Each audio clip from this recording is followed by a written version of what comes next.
SLBC tunnel వద్ద 11వ రోజు సహాయ చర్యలు కొనసాగుతున్నాయి. టన్నెల్లో చిక్కుకొని ఆచూకీ లేకుండా పోయిన 8 మంది కోసం రెస్క్యూ టీమ్స్ గాలిస్తున్నాయి. మొత్తం 8 చోట్ల తవ్వకాలు కొనసాగుతున్నాయి. మరో 4 చోట్ల బురద తొలగిస్తున్నారు. 11 రోజులుగా ఎన్డీఆర్ఎఫ్, ఎన్డీఆర్ఏ బృందాలు తీవ్రంగా శ్రమిస్తున్నాయి. భారీగా వస్తున్న ఊట నీటితో రెస్క్యూ ఆపరేషన్కు ఇబ్బందులు ఎదురవుతున్నాయి. ఎస్ఎల్బీసీ టన్నెల్ వద్ద ప్రస్తుత పరిస్థితిపై మరింత సమాచారం మా ప్రతినిధి హరిశంకర్ అందిస్తారు.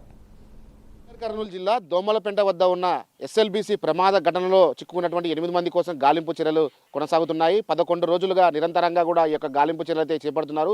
ఈ గాలింపు చర్యల్లో దాదాపు ఎన్డీఆర్ఎఫ్, ఎస్డీఆర్ఎఫ్ బృందాలతో పాటు హైడ్రా అధికారులు, అదేవిధంగా ఏదైతే ఇండియన్ ఆర్మీ, ఇండియన్ నేవీతో పాటు ప్రైవేట్ సంబంధించిన లోకో కావచ్చు, అదేవిధంగా ఎల్ఎన్టీకి సంబంధించినటువంటి కార్మికులంతా పనిచేస్తున్నారు. రోజుకు 4 షిఫ్టుల్లో కూడా ఈ యొక్క ఆపరేషన్ అయితే కొనసాగుతుంది. రెస్క్యూ ఆపరేషన్లో దాదాపు 4 షిఫ్టుల్లో కొనసాగుతున్న ఈ ఆపరేషన్లో పెద్ద ఎత్తున కూడా ఇటు కేంద్ర బలగాలు కూడా పాల్గొంటున్న పరిస్థితి ఉంది. ప్రధానంగా మనం చూడొచ్చు విజువల్స్, శ్రీశైలం ఏదైతే బ్యాక్ వాటర్ ఉందో ఈ బ్యాక్ వాటర్ నుంచి కూడా దోమలపెంట అంటే అక్కడ లెఫ్ట్ సైడ్ ఉన్నటువంటి కెనాల్ ద్వారా ఆ వాటర్ అంతా కూడా శ్రీశైలం అయితే జూరాల నుంచి కావచ్చు, ఇటు తుంగభద్ర నుంచి వచ్చే వాటర్ అంతా కూడా శ్రీశైలం డ్యామ్కి వచ్చి చేరుకుంటుంది. అయితే ఈ వాటర్ని లిఫ్ట్ చేసి ఇక్కడ నుంచి గ్రావిటీ ద్వారా నల్గొండ జిల్లాకు పంపించేందుకు కూడా అధికారులు అన్ని చర్యలు చేపట్టేందుకు కూడా 2005 సంవత్సరంలో ఉమ్మడి ఆంధ్రప్రదేశ్ రాష్ట్రం ఉన్నప్పుడు అప్పటి ముఖ్యమంత్రి వైఎస్ రాజశేఖర రెడ్డి పీరియడ్లో ఇది శంకుస్థాపన జరిగింది. తర్వాత 2 సంవత్సరాల అనంతరం ఈ యొక్క పనులు ప్రారంభమయ్యాయి. ప్రస్తుతం ఈ యొక్క ఆపరేషన్లో దాదాపు 8 మంది చిక్కుకోవడంతో కూడా ఒక్కసారిగా భయాందోళనకు గురవుతున్నాయి. దాదాపు ఈ యొక్క ఆపరేషన్ నేటితో పూర్తవుతుందని చెప్పి ఒకవైపు అధికారులు రోజుకు చెప్తున్నప్పటికీ కూడా మరొక 4-5 రోజులు పొడిగించే అవకాశాలు కనిపిస్తుంది. ఎందుకంటే అక్కడ ఉన్నటువంటి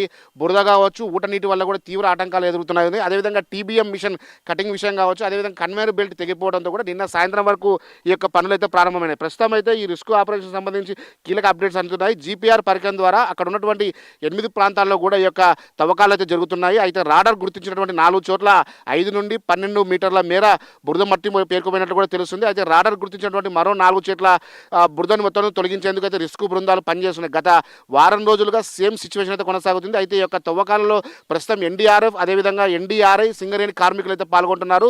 వీరంతా కూడా భారీగా వస్తున్నట్టు ఊట నీరుతో కూడా ఈ రెస్క్యూ ఆపరేషన్ అయితే మాత్రం తీవ్ర ఆటంకాలు ఎదుర్కొంటాయి. అదేవిధంగా 7.5 HP మోటార్ల ద్వారా లోపల వస్తున్నటువంటి నీటిని మొత్తాన్ని కూడా బయటకు పంపించే ప్రయత్నం చేస్తున్నారు. అదేవిధంగా ఈ ఊట నీటితో అధిక శక్తి గల మోటార్లను ఉపయోగిస్తున్న పరిస్థితి ఉంది. అయితే నేటితో తుది దశకు చేరుకుంటుందని చెప్పి కూడా టీబీఎం కటింగ్ మిషన్ నిన్న జిల్లా కలెక్టర్ చెప్పిన నేపథ్యంలోనే ఈ రోజు నుంచి కూడా ఆపరేషన్ త్వరితగతిన పూర్తయ్యే అవకాశాలు అయితే కనిపిస్తాయి. అదేవిధంగా కన్వేయర్ బెల్ట్ కూడా నేను తెగిపోవడంతో ఈ బెల్ట్కి సంబంధించినటువంటి ఏదైతే ఆ బెల్ట్ కూడా నిన్న సరిచేసి ఈ రోజు ఉదయం నుంచి కూడా ఇది అందుబాటులోకి తీసుకొస్తామో, ఒక్కసారిగా ఈ బెల్ట్ అందుబాటులోకి వస్తే మాత్రం ఖచ్చితంగా అక్కడ ఉన్నటువంటి బురదని త్వరితగతిన తీసేసే అవకాశాలు అయితే కనిపిస్తాయి. మరోవైపు చూస్తే మాత్రం ఈ యొక్క భూ కృపంగన నేపథ్యంలోనే ఏదైతే దాదాపు ఈ యొక్క జిల్లా కలెక్టర్లు కావచ్చు, జిల్లా ఎస్పీలు ఇక్కడ ఉండి పర్యవేక్షిస్తున్నారు. ప్రధానంగా ఈ వాటర్ని అన్నింటినీ కూడా లిఫ్ట్ చేసి 44 కిలోమీటర్ల మేర ఈ సొరంగాన్ని తవ్వడం జరిగింది.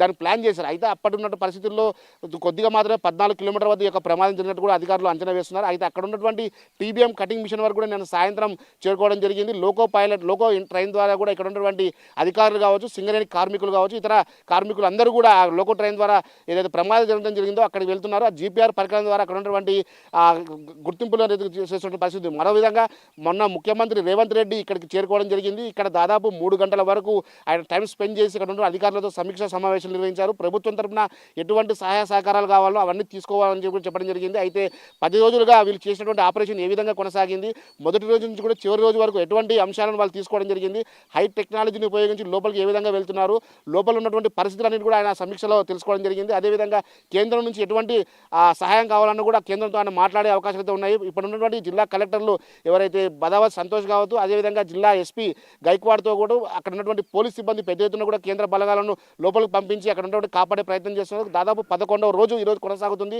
అయితే ఇప్పటికైతే మాత్రం వాళ్ళ ఆచూకీ లభించబడంతో ఒకవైపు వాళ్ళ కుటుంబ సభ్యులు తీవ్ర ఆందోళన వ్యక్తమవుతుంది. మొత్తంగా 11వ రోజు ఈ యొక్క రిస్క్ ఆపరేషన్ కొనసాగుతుంది. మరికొన్ని గంటల్లో తెర మీదకి ఎటువంటి అంశాలు బయటకు వస్తాయని చెప్పి కూడా ఒక ఉత్కంఠమైన వాతావరణం కొనసాగుతుంది.